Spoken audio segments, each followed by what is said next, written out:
Hi friends, welcome to home kitchen. ఈరోజు mutton bone soup తయారు చేయడం చూపిస్తున్నానండి. దీనికి కావాల్సినవి మటన్ బోన్స్ క్లీన్ చేసుకుని కారం కలిపి పెట్టాను నేను. ఒక పావు కిలో ధనియాలు 2 స్పూన్లు, జీలకర్ర 1/2 స్పూను, దాల్చిన చెక్క, లవంగాలు ఒక 10 తీసుకున్నాను. గసగసాలు 2 స్పూన్లు అండి, అల్లం వెల్లిపాయ పేస్ట్ 1 స్పూను, ఎండు కొబ్బరి లేకపోతే పచ్చి కొబ్బరి కొంచెం అండి, ఉప్పు కావాల్సినంత, కారం కావాల్సినంత, మిరియాల పొడి 1/2 స్పూన్, కొత్తిమీర, నూనె, ఒక ఉల్లిపాయ, పచ్చిమిర్చి. ఉల్లిపాయలు ఎక్కువ వేసుకోవద్దండి దీనిలో. ఇవి కావాల్సినవి తయారు చేయడం చూద్దాము. ఇది వర్షాకాలంలో చేసుకుంటే జలుబు పోతుంది అంటారు, కానీ టేస్ట్గా ఉంటుంది, మంచి బలం కూడా అంటారు అనమాట. ఇప్పుడు నూనె వేసుకుందాము, ఉల్లిపాయలు పచ్చిమిర్చి వేసుకుందామండి. ఇది ఘాటుగా ఉండాలి, అందుకని అంత స్పైసీగా వేస్తున్నాను నేను. వేపుకుందామండి. బిర్యానీ ఆకు కూడా వేసి వేపుకుందామండి. ఉల్లిపాయల్లో బ్రౌన్గా వచ్చేంతవరకు వేపుకుందాం. ఉల్లిపాయలు వేగిపోయినాయి కదండి. ఇప్పుడు అల్లం వెల్లిపాయ పేస్ట్ వేసుకుందాం. ఇది కూడా పచ్చివాసన పోయేంతవరకు వేపుకుందాం అండి. వేగిపోయింది కదా. ఇప్పుడు మటన్ బోన్స్ వేసుకుందాం. ఇవి కూడా కొంచెం వేపుకుందాం అండి. ఇప్పుడు కొంచెం కొత్తిమీర వేసుకుందాం. కొత్తిమీర కొంచెం ఎక్కువ వేసుకున్నా ఏం ప్రాబ్లం ఏం లేదు, బాగానే ఉంటుంది, గ్రేవీగా అనిపించింది. బాగా తిప్పుకుందాం కదా పచ్చివాసన పోయేంత వరకు. ఇప్పుడు కావాల్సినంత ఉప్పు,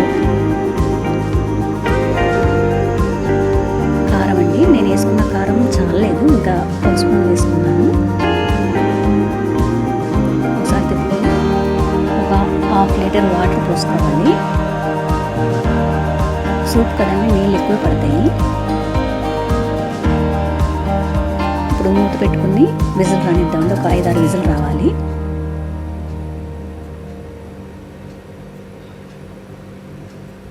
మూత పెట్టుకుని చూద్దామండి. ఎండు కొబ్బరి ముక్కలు నానబెట్టుకున్నాం కదండి, కట్ చేసుకుని మిక్సీలో వేసుకున్నాను. ఇప్పుడు మసాలా గ్రైండ్ చేద్దాము. నేను చెప్పిన మసాలా దినుసులన్నీ వేసేసుకొని గ్రైండ్ చేసుకుందాం. మెత్తగా ఫైన్గా గ్రైండ్ చేయాలి. గ్రైండ్ చేసి తీసుకొస్తాను. నేను ఒక 5 విజిల్ రప్పించుకున్నాను.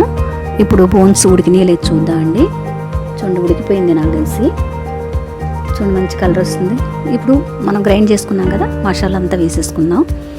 ఈ ముక్కలు కూడా చక్కగా మెత్తగా ఉడుకుతాయి అనమాట. అలాగా ఉడకాలి, ఉడికేంత వరకు ఉంచుకోవాలి. ఒకవేళ 5 విజిల్కి ఉడకపోయింది అనుకో, మళ్ళీ పెట్టుకోండి, ఒక 2 విజిల్ రానివ్వండి. మూత పెట్టుకుని ఒక 5 నిమిషాలు ఉడకనిద్దామండి. ఆ పులుసు అనేది నీళ్ళగా ఉండకూడదు, చిక్కగా ఉండాలన్నమాట. అప్పుడు మీకు సూప్ తినేటప్పుడు చాలా బాగుంటుంది. మూత పెట్టుకుందాం. ఇదిగోండి, చూద్దాం. 5 నిమిషాలు అయింది కదా, ఉడికిపోయింది. ఇప్పుడు 1/2 స్పూన్ మిరియాల పొడి వేసుకుందాము. వేసి తిప్పి కొంచెం కొత్తిమీర కూడా వేసుకుందామండి. ఇంకా దింపేద్దాం, కూర అయిపోయింది. ఇప్పుడు సర్వ్ చేసుకుందామండి. ఆవిరి వచ్చేస్తుంది, కెమెరాకి కనబడుతుందో లేదు మీకు. ఇది కూడా తిక్కుగా ఉంది. ఇది మంచిదంటారు ఆరోగ్యానికి. మటన్ బోన్ సూప్ రెడీ అయిపోయిందండి. షేర్ చేయండి, లైక్ చేయండి, సబ్స్క్రైబ్ చేయండి. Thank you.